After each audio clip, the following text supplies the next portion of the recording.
What's going on, guys? It's your boy Sleazy here, and I'm gonna say this real quick. I watched a TV show so you don't have to. I think that's what my reviews are gonna be from now on.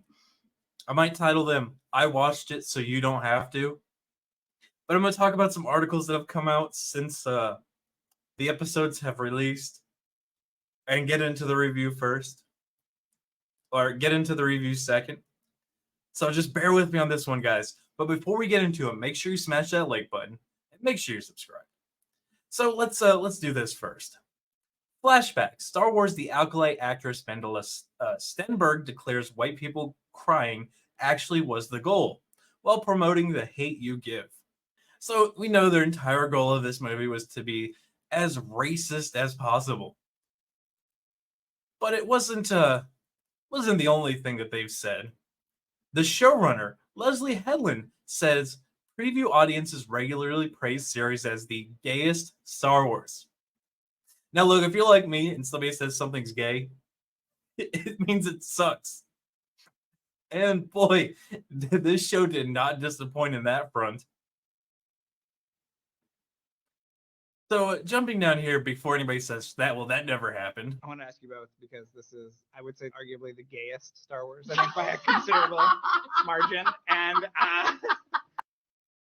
yeah, it was pretty gay. It was pretty gay.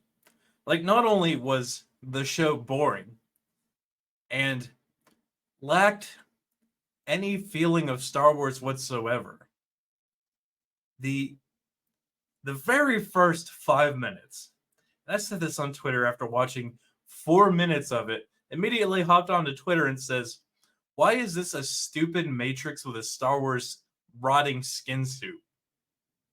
And it literally was. The first 4 minutes are what's the actress's name now? I forget.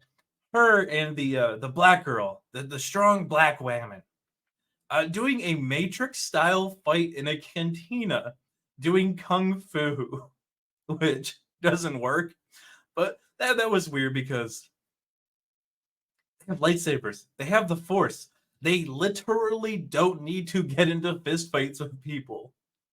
They can, but it made no sense that a Jedi needed to kung fu against another Force user while getting knives thrown at everybody. It was the most ridiculous thing I've ever seen. But unfortunately, that was like the most action-packed of the show.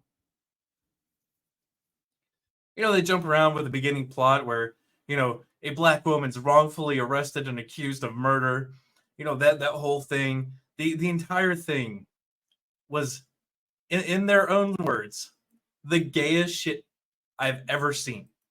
But that's their own words. That's what Leslie Headland and Amandla said about it and agreed with it. And from there, it doesn't get any better. There's some contrived BS plot, some crash landings from space because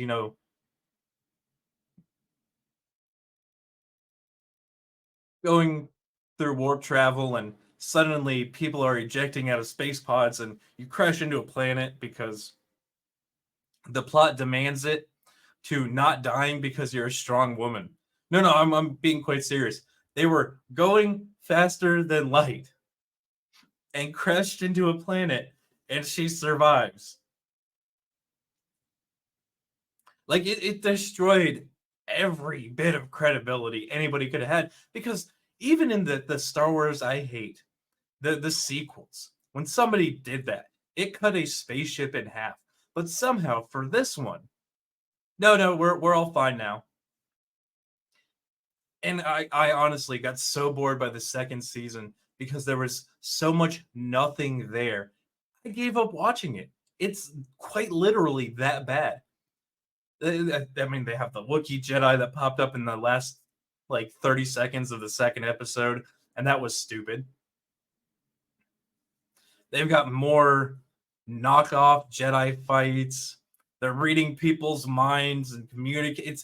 It is an affront to television, and it is, again, not a Star Wars film at all.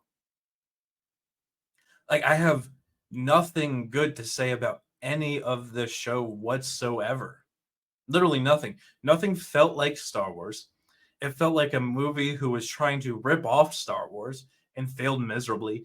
Like if they had laughed more, I would have said, okay, at least it's a parody.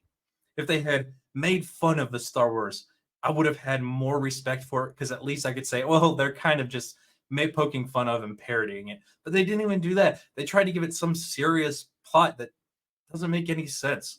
And for some reason, the assassin black girl can walk around to all these Jedi and kill them, or convinces the white dude to kill himself. That's right. The black woman walks up to the white dude who doesn't talk to anybody, who's been in almost a permanent state of meditation. It's like, I brought you poison. You're gonna kill yourself. And he just pops out of the meditation, says, "I've been waiting for you," and drinks the poison and kills himself. What? What? Yeah, the entire thing is an atrocity. There's not much else I can say about that. It is probably the worst writing, with the worst acting, with the worst character design, with the worst set design, with the worst CGI, worst costumes. It's nothing about this is any good. Not a single thing. But again, this is my review, so I watched it, so you don't have to. If you already watched it, my condolences. I'm sure you're feeling as what the fuck as I am. So if you did watch it, I want to hear your thoughts in the comments section. And if you didn't, I want to hear how you. I want to hear what you thought about my review on this. But while you're there, guys, make sure you smash that like button. Make sure you subscribe. Make sure you share this one out. And until the next one, guys, be easy like sleazy.